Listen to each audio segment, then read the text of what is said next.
Olá, um ótimo dia para você que acompanha o Record News Rural. Muito bom estar em sua companhia. E a gente sempre fala aqui dos gargalos para o escoamento de café, principalmente nos portos brasileiros. E esse foi um dos assuntos do 10º Coffee Dinner and Summit, realizado pelo Secafé na semana passada. Cerca de 1.000 pessoas de 35 países passaram 3 dias discutindo toda a cadeia do café, desde a produção, mercado e consumo. Escoamento da produção foi um dos assuntos, já que o Brasil é o maior produtor e exportador do grão. Em maio, 56% dos navios tiveram atraso ou alteração de escala.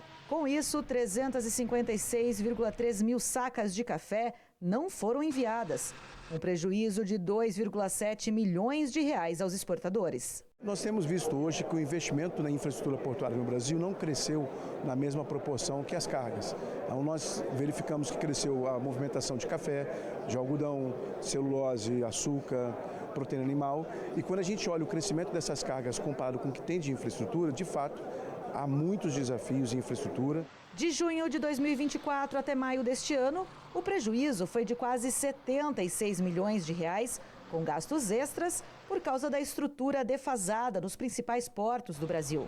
Custos para o exportador e perdas para o produtor.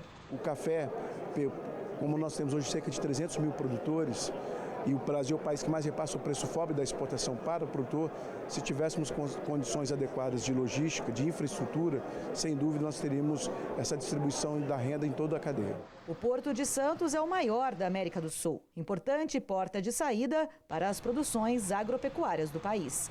Hoje o Porto de Santos é o maior porto do hemisfério sul e concentra 72% de toda a exportação do café produzido no Brasil. Outros assuntos estiveram em pauta, como as inovações necessárias para o desenvolvimento da cultura. Se a gente pegar nos últimos 10 anos, mudou completamente, por exemplo, o stand. A gente falava de um stand de 2.500 plantas por hectare, hoje a gente já fala de 5.000 plantas por hectare, então é o dobro. Mudou também as cultivares, então cultivares resistentes a doenças, então doenças que eram importantes no passado, hoje existem outras doenças com mais importância, o movimento de pragas, as evoluções de pragas, de plantas daninhas. Então, não vamos nos enganar que por ser uma cultura antiga, ela não está em constante evolução. De soluções para a agricultura, a gente também precisa nos adaptarmos a essas mudanças, tanto as mudanças agronômicas como as mudanças governamentais, mudanças na forma de comercializar, de operacionalizar. Nesses dias foram quase 20 horas de conteúdo com especialistas no mundo todo.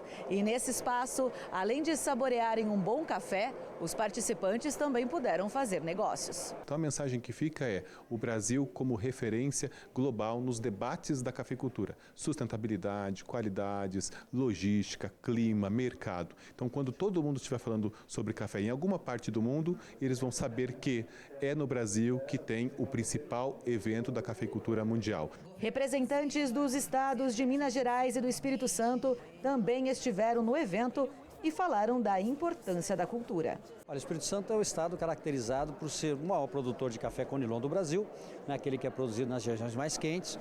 O ano passado, por exemplo, 75% do café Conilon exportado pelo Brasil, esse café saiu lá de lavouras do Espírito Santo. Evoluímos muito na produtividade, tanto de arábica quanto Conilon, evoluímos mais ainda, talvez, na qualidade dos produtos, mas agora, nesses novos tempos, nós temos que buscar a sustentabilidade econômica, na parte ambiental e, sobretudo, também nas partes sociais, dos nossos trabalhadores que atuam nas lavouras lá do Espírito Santo. Eu quero dizer que Minas Gerais não é só o maior produtor de café do Brasil, o maior produtor de café do mundo. Se fosse um país, seria o maior produtor. 1 de cada 5 xícaras de café que se toma no mundo é produzida em Minas Gerais. E o resultado apareceu. O ano passado, pela primeira vez na história do estado de Minas, as exportações do agro superaram as exportações de mineração. O nosso café hoje, mais de 95% dos cafeicultores das propriedades atendem às normas mais exigentes da comunidade europeia, que são as mais elevadas do mundo no sentido de sustentabilidade. Goiás está entre os 10 maiores produtores de algodão do país. A produção estimada para a temporada 2024-2025 passa de 138 mil toneladas. Na safra passada, o estado alcançou a maior produtividade do país.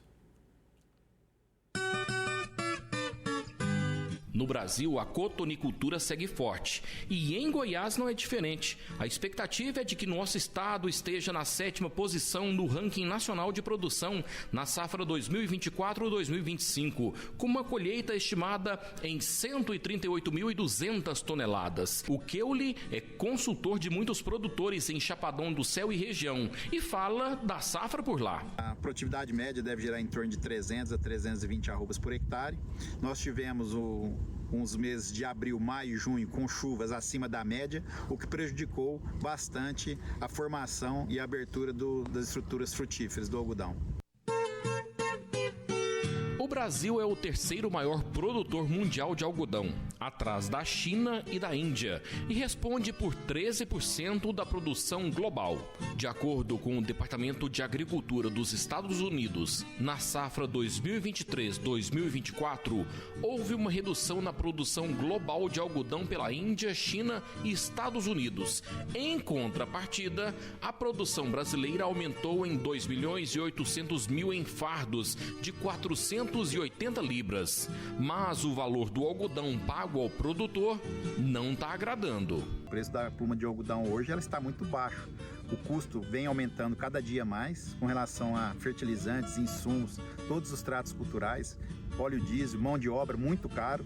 Então, assim, se não houver uma melhora grande nos próximos dias, com certeza o produtor vai sofrer muito no bolso, vai sentir muito no bolso os resultados dessa safra. Além de ser matéria-prima para a confecção de tecidos, o algodão também possui outras funções para a indústria. É utilizado também em curativos, tecidos cirúrgicos e produtos de higiene. Segundo o Boletim Agro em Dados da Secretaria de Agricultura de Goiás, em relação às exportações, analisando o ano passado, o algodão brasileiro e os subprodutos alcançaram 163 destinos, representando um crescimento de quase 35% nos últimos 10 anos. Com esse resultado, o Brasil se coloca como o maior exportador mundial de algodão. Já para Goiás, os produtos de algodão foram enviados para 35 destinos, com retorno nas aquisições pela Índia e aumento de 10% no volume exportado para a China, 18,8% para o Vietnã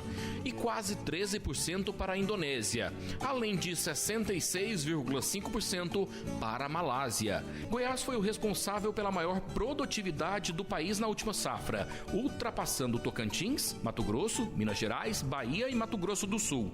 Para a safra 2024-2025, é projetado para o nosso estado alcançar a 3ª colocação no rendimento médio das lavouras do algodão em pluma e do caroço de algodão.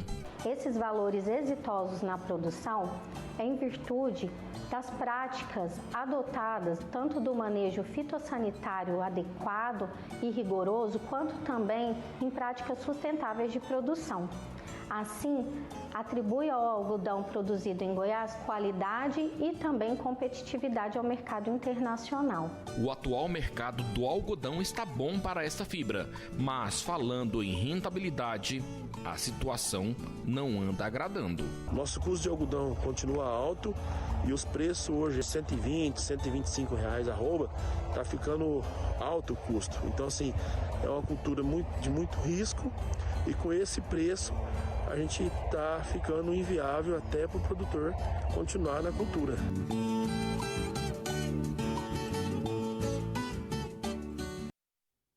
E o Mato Grosso é o maior produtor de milho do país. E o Instituto Mato Grossense de Economia Agropecuária apontou que até o final de junho, quase 30% da área plantada já havia sido colhida. Para os agricultores, o volume esperado está dentro das expectativas, mas o resultado poderia ser melhor se não fossem os efeitos do clima e o ataque das lagartas. As colhedeiras estão a todo vapor na Fazenda JC para a colheita do milho. O Instituto Mato Grossense de Economia Agropecuária mostra que no final de junho, cerca de 26% da área destinada para a cultura nesta safra já havia sido colhida. Em Sinop, o Kleib organiza toda a equipe para que o ritmo não pare e as máquinas continuem funcionando. O gerente da propriedade pretende finalizar toda a colheita até o final de julho e tem boas expectativas quanto à produção. Nós teve uma redução aí, pode ser por fatores climáticos aí que teve lá atrás por excesso de chuva lá quando estava polinizando ainda, né, que estava pendoando, né, esse milho, mas tá assim dentro do esperado da colheita. Durante a fase de crescimento das plantas, tanto o Kleib quanto outros agricultores mato-grossenses sofreram com o ataque de lagartas, o que deixou muita gente preocupada na época. Apesar de não ter afetado significativamente a produtividade, os insetos elevaram os custos para o produtor, que foi pego de surpresa pela infestação. Não chegou a atingir assim de dar uma queda de produção pelo ataque de lagarta. A gente conseguiu fazer esse controle, né? E depois disso daí a gente só foi fazendo acompanhamento até chegar agora na colheita, agora tendo o resultado, né? Agora a atenção já está voltada para a próxima safra, especialmente sobre os elevados preços de produtos como os fertilizantes, que já haviam sido influenciados pelo conflito entre Rússia e Ucrânia, mas que cresceram ainda mais com as tensões no Oriente Médio. Uma boa parte do nosso adubo, uma parte que nós estava falando vem da Rússia, né? KCl vem uma boa parte vem da Rússia. O nosso nitrogênio, que uma boa parte vem ali do Irã, onde está em guerra também. E isso acaba influenciando o preço do adubo para nós aqui interno, né? Com a expectativa de colher mais de 50,3 milhões de toneladas de milho, o maior produtor de grãos do Brasil enfrenta uma crise já conhecida: a falta de armazéns suficientes em Mato Grosso e a infraestrutura precária para o escoamento da safra. E a colheita está indo um pouco mais lenta, né? Justamente por causa de retirada aqui da lavoura para o armazém. E um programa de saneamento básico do governo do Distrito Federal instala fossa biodigestora em pequenas propriedades rurais. O sistema sustentável é uma solução simples e ecológica para o tratamento de esgoto na zona rural. A Lúcia e o Francisco são produtores rurais e moram há 25 anos nesta propriedade, que fica no assentamento Contagem, em Sobradinho. E para quem vive na área rural, lidar com esgoto pode ser muitas vezes uma tarefa desafiadora. Ao longo deste tempo, o casal já tentou usar vários tipos de fossa: a séptica, a tradicional, mas todas acabaram dando algum tipo de problema. A gente tentou, mas não deu muito certo, não. Não deu muito certo, a outra não deu muito certo, encheu demais e ficou... A outra já estava vindo já um pouco de odor, né? Que já tinha muito tempo também. Essa fossa ecológica que está vindo agora, maravilhosa, ficou muito bom. A fossa ecológica que o seu Francisco falou, esta daqui, também conhecida como fossa biodigestora. E diferente das fossas tradicionais, essa daqui funciona como uma espécie de tratamento de esgoto dentro da propriedade. Ela foi entregue através de um projeto de saneamento do governo do Distrito Federal, em parceria com a Emater e com a DASA. Não tem nenhum risco de contaminação, é maravilhosa. Vai trazer alimentos seguros, não contamina o solo, meio ambiente, lençol freático. Vai ser uma maravilha para o produtor rural, não só para mim, mas para todos aqueles que estão recebendo. Era tudo que a gente necessitava. Não tem mais aquele mau cheiro, não tem preocupação de contaminação do solo, então tudo que nós queríamos era essa fossa. E veio em boa hora. A fossa biodigestora é um sistema simples e sustentável, usado para tratar o esgoto do vaso sanitário. Dentro da fossa, as bactérias naturais se alimentam da matéria orgânica e decompõem o esgoto, num processo chamado biodigestão. O biodigestor ele vai fazer um tratamento do esgoto doméstico que chega nele por meio de bactérias, né? E aí essas bactérias vão degradar o material que vai chegar aqui para depois, que assim vai ser o tratamento. Depois desse tratamento, com um ano aproximadamente, deve-se esgotar o sistema, fazer a retirada do lodo. Então, abre-se o registro do leito de secagem, que aí já é uma outra caixinha aqui do sistema. Dentro do leito de secagem tem como se fosse um filtro, lá para onde vai o lodo. E aguarda-se em torno de 30 dias para esse lodo secar. O líquido gerado ainda é rico em nutrientes e pode ser aproveitado. uma forma segura de tratar o esgoto e garantir a qualidade dos alimentos produzidos pelos pequenos produtores. E a gente orienta os produtores a plantar frutíferas em volta dessa vala de infiltração, porque assim, né, o solo vai estar enriquecido e a gente espera que vai ter umas frutas melhores, né, para consumo. As fossas são instaladas pela Emater. Até o momento já foram instalados mais de 400 sistemas em propriedades rurais do DF, tudo por meio do projeto. Para ter direito ao sistema, o produtor precisa morar em área rural e estar cadastrado na Emater. Não tem custo nenhum para o produtor. Então, nós recebemos recursos de emenda parlamentar, nós já recebemos recursos da CAESB e aqui nessa região o recurso da ADASA para fazer a instalação desses sistemas aos produtores. E depois do intervalo, você vai conhecer um programa que implantou o protocolo de carne sustentável e orgânica do Pantanal, que é hoje um dos mais avançados do país. O Record News Rural volta já já.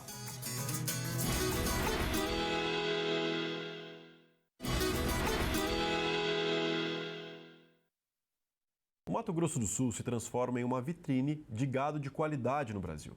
O protocolo de carne sustentável e orgânica do Pantanal é hoje um dos mais avançados no país.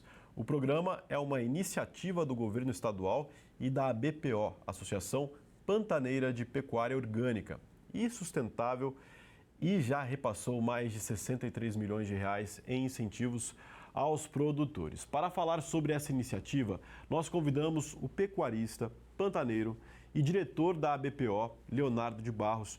Bom dia, Leonardo. Seja muito bem-vindo aqui ao Record News Rural para a gente falar um pouquinho sobre esse assunto. Sabemos que o agro já se preocupa com a questão ambiental, mas vocês são uma referência aí nessa questão da carne sustentável. Eu queria que vocês falassem quais são os métodos, os principais métodos para chegar no melhor ponto de controle de carne sustentável. Ótimo dia para você. Obrigado pelo convite, um prazer estar aqui com vocês. Essa iniciativa, ela nasceu, vamos dizer, há mais de 20 anos atrás. É um grupo de pantaneiros tradicionais, produtores de bezerros do Pantanal, enxergando na especificidade da produção pantaneira, que se mostrou com processos produtivos que historicamente foram muito amigáveis ao meio ambiente. Para você ter uma ideia, a pecuária pantaneira está completando 3 séculos e 86% da vegetação original do Pantanal se encontra intacta lá, né? Então esse grupo de pecuaristas entendeu que precisava falar sobre essa pecuária bastante diferente, né, dessa pecuária pantaneira. E, primeiramente, esse grupo, dentro dessa associação, que é a BPO, eles decidem buscar uma certificação, porque entenderam que a certificação seria um instrumento para a gente levar essa história, contar a história do homem pantaneiro, contar a história de como nós produzimos carne no Pantanal, né? E, finalmente, buscar um produto que identificasse nessa carne pantaneira. Então, a primeira certificação foi a certificação orgânica. E lá atrás, a gente teve uma aliança mercadológica muito duradoura com o JBS, que criou uma marca chamada Organic Beef. Isso vem vindo, né? Logo após outras alianças mercadológicas aconteceram, até que a BPO, já bastante madura, né? E já com muito mais associados, e com mais de 100 mil hectares de área certificada, resolve criar o próprio protocolo, né? E esse protocolo foi o Carne Sustentável do Pantanal. Na época dessa criação, né, então, a gente usou várias tecnologias isso foi muito baseado em estudos da Embrapa Pantanal também. A BPO cria esse protocolo, leva esse protocolo ao governo do estado e o governo do estado acaba premiando, né? Por conta dessas questões que envolvem a sustentabilidade, com um incentivo de ICMS. Então, junto com esse protocolo que foi criado pela BPO, ele é assentado na CNA e tem a acreditação do mapa, né?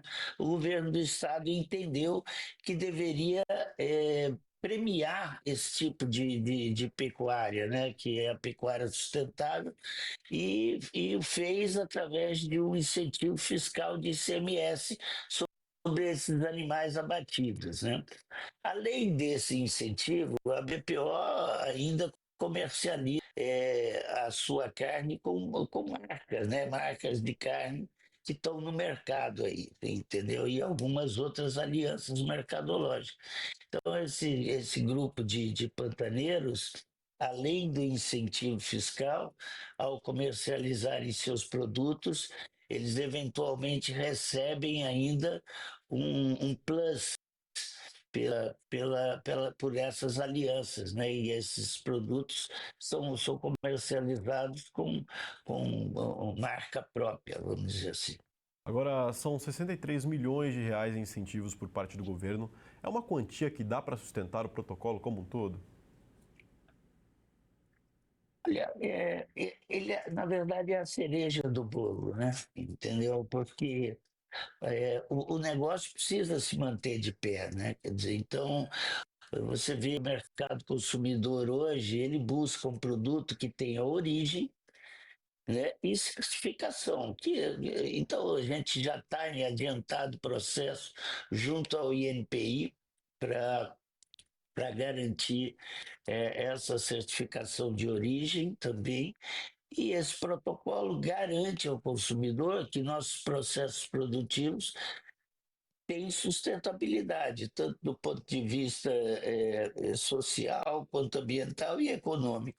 Então, a associação ela não vive do incentivo fiscal. O incentivo fiscal, na verdade, é uma política pública, né, de um governo absolutamente moderno, ao invés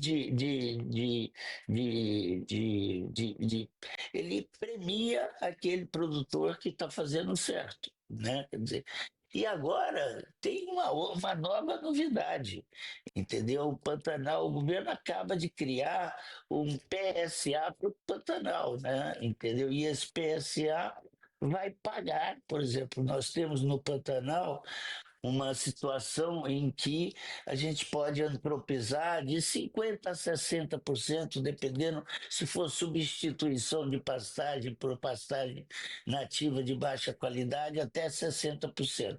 Se for remoção, 50%.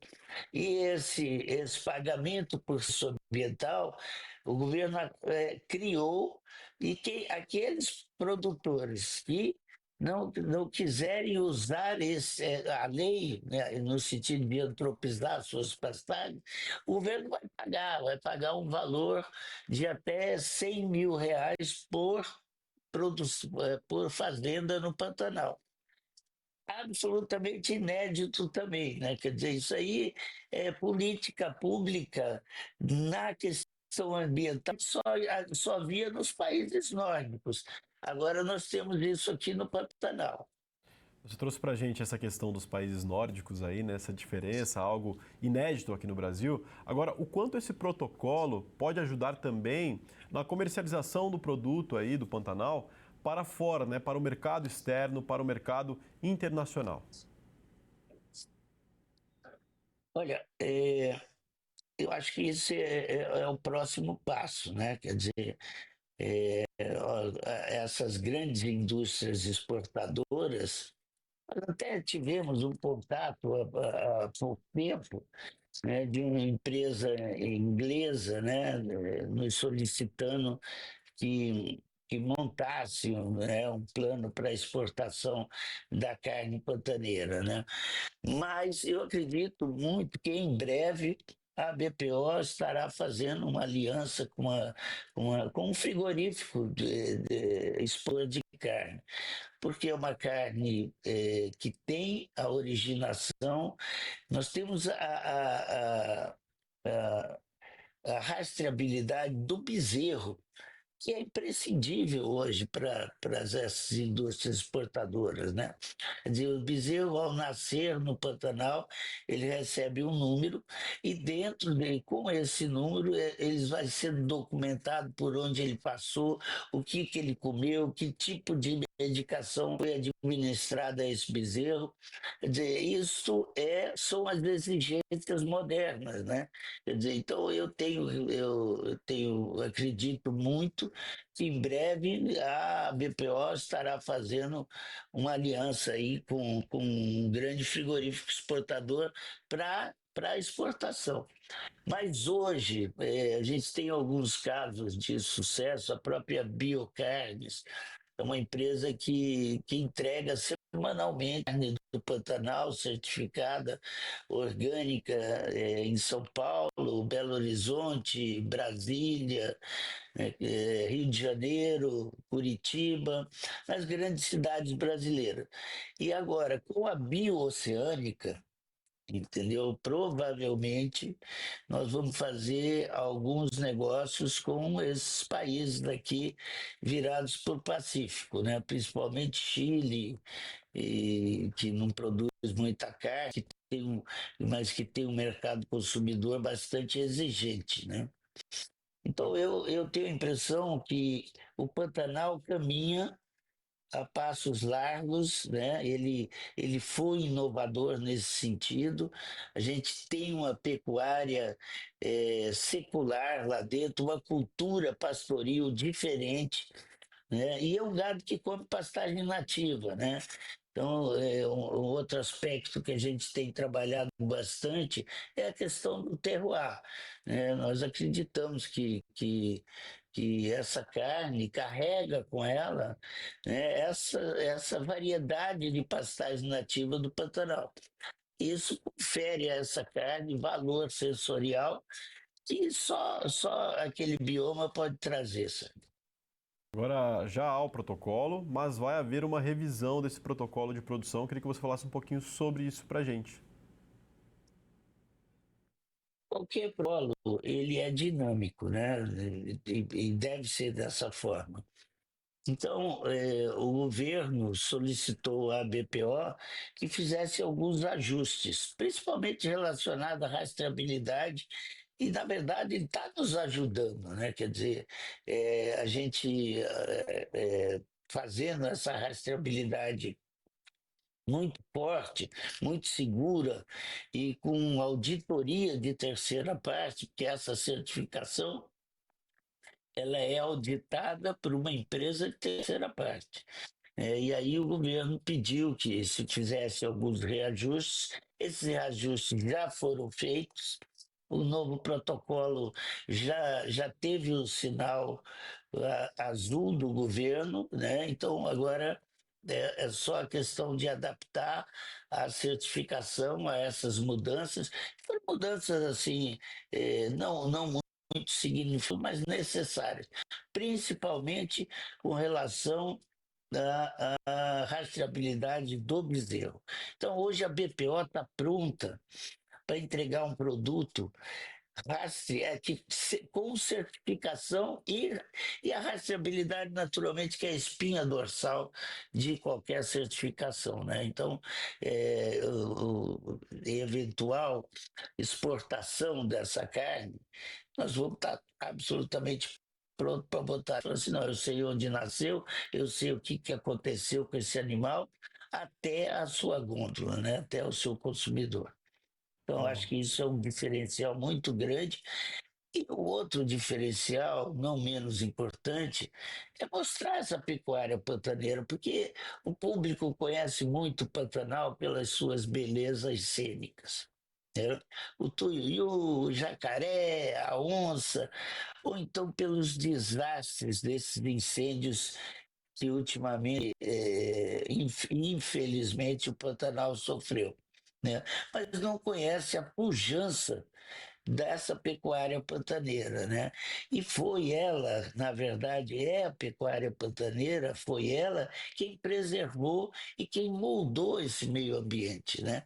Então, é uma carne saudável, que tem terroir e mostra que se pode produzir num bioma extremamente sensível, uma produção com tecnologia, mas mantendo toda a história, a cultura pastoril do homem pantaneiro. Eu quero te agradecer pela sua participação aqui no Record News Rural. Foi muito importante, interessante abordar todos esses assuntos, o quanto essa certificação ela é importante para o Pantanal e para a carne que vem aí do Pantanal. Quero te agradecer e as portas do Record News Rural estarão sempre abertas para você. Eu que agradeço e já fica o convite. Eu acho que convidar vocês para irem conhecer as fazendas orgânicas e sustentáveis da BPO no Pantanal. Assim que vocês quiserem, a gente terá um prazer em receber a todos lá. Eu acho que nós temos muita coisa para mostrar, além do tuiuiu, do jacaré, da onça.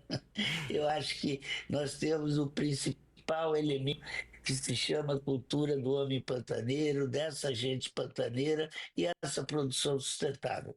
Muito obrigado. Com certeza, em um futuro próximo aí a gente estará aí presente com vocês. Muito obrigado. E essa edição do Record News Rural fica por aqui. Agradeço a sua companhia. Fique conosco durante a nossa programação. Tchau, obrigado.